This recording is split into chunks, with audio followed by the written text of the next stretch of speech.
Ano? Ikaw din, binabuli mo si Leonard? Bakit Melody? Itawarin mo sa Fredan. Hindi ko naman ginagawa talaga saktan si Leonard eh. Isip na tayo ako noon. Nagsisisi na ako.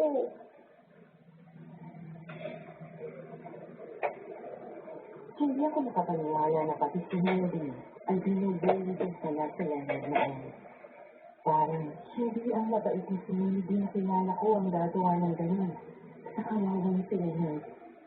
Napaisip ako noon kung totoo talaga nakilala ko ang mga kaibigan ko. Matapos noong may nangyari kay Melody ay sinaulap kami ni Roy at isang sekreto niya ang kanyang inamin. Nagkita kami nila Roy at Adrian sa isang restaurant. Baka sa mukha ni Roy ang takot at pag-aalala.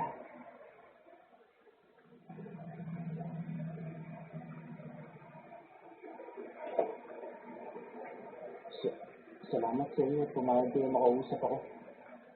Ito naman, parang iba eh. Kakaibigan naman tayo, di ba?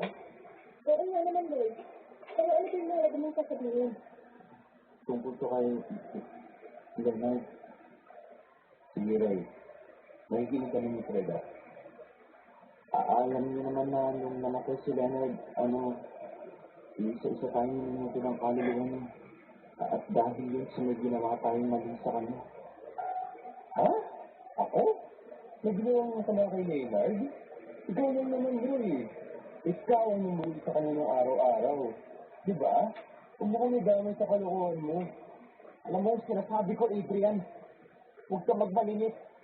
Yung gato mo rin na parang basura si Leonard, kaya kanya inulong sa cabinet noon. Ha? Ano? Totoo ba yun, Adrian?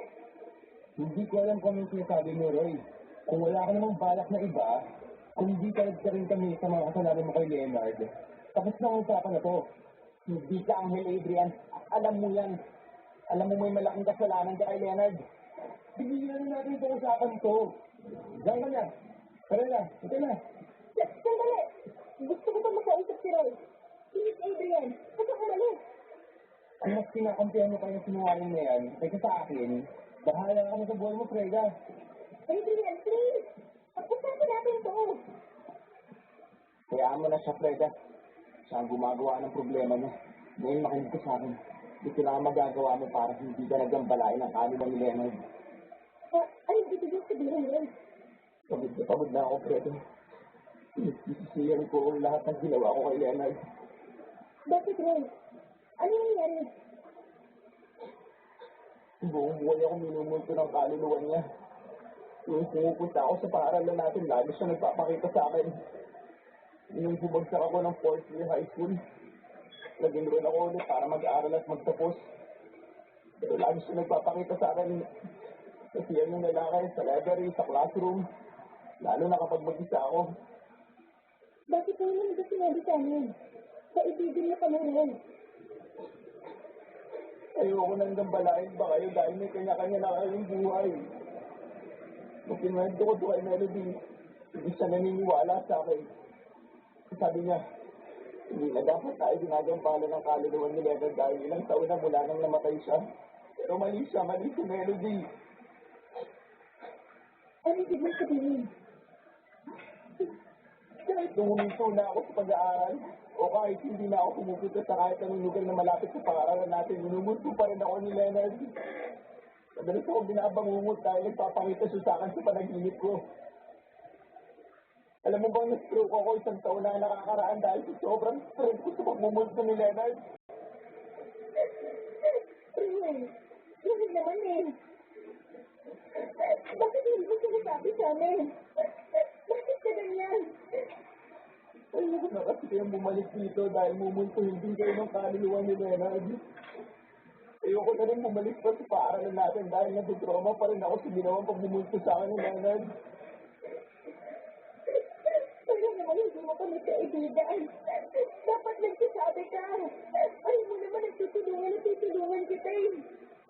Ayos na, Fredo. Pero makinig kasi sasabihin ko. Yung tunang pagpapakita at pagmumulto sa akin ni Leonard dahil inamin ko ang kasalanan ko sa kanya. Ano yung ginawa mo?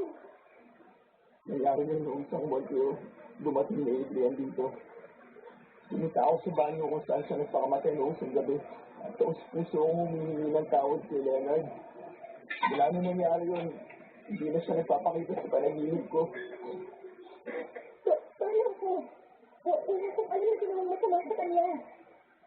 Lahat tayo may kasalanan, Freda. Lahat tayo may masamang ginawa kay Leonard. Si Angelic pa rin ang kaluluwa niya sa atin.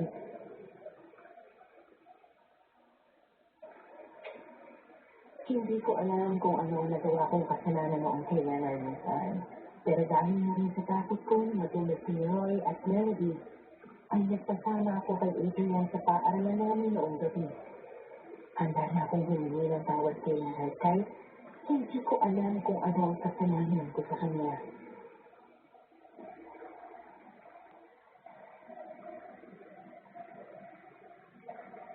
Freda, ano ba?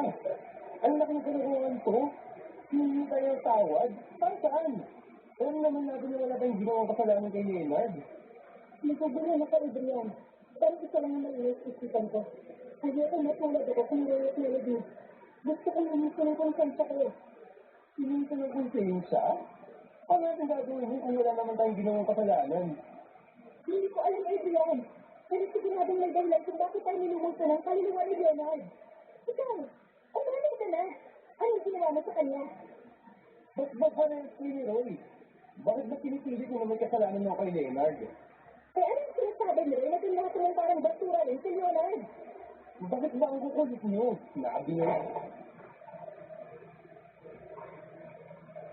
Wala ng ibang tao noong mga oras na yun at nakiusap lang kami kay Kuya Boy, yung janitor, na papasukin ng kami saglit ni Adrian sa paaralan namin.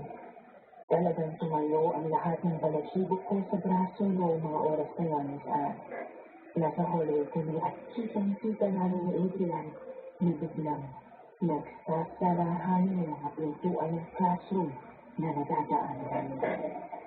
At doon nagsimula ang pinakanakakatakot na pangyayari sa buhay ko. Kuya Boy? Ano ba yan? Huwag naman kayo nananakot. Nandiyaw. Adrian, nasaan ka? Sandali ka na. May lighter ako. Sumindi ka naman. Buisit na lighter po. Adrian! Sumindi ka. Tarayan ka na. May ka ba? Nakyo, tumatay mo naman ang lighter. Yan ka lang, Freda. Magsisindi lang ako. Ha? Adrian!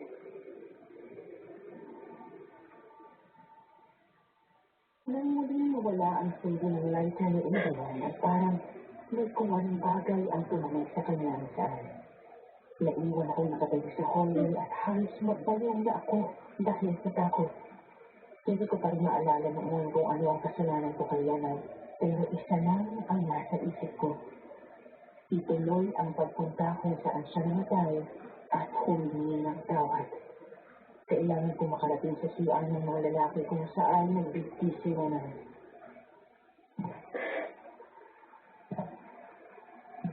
Adrian! Adrian!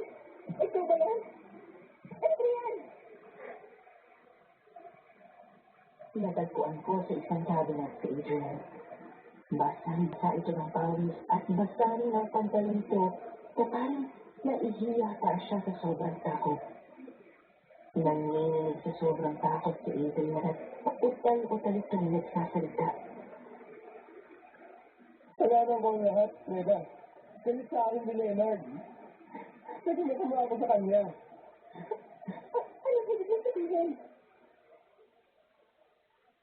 Kinukwento sa akin ni Adrian ang totoong nangyari noong kinulong ni Roy si Leonard sa isang cabinet na mayroong daga.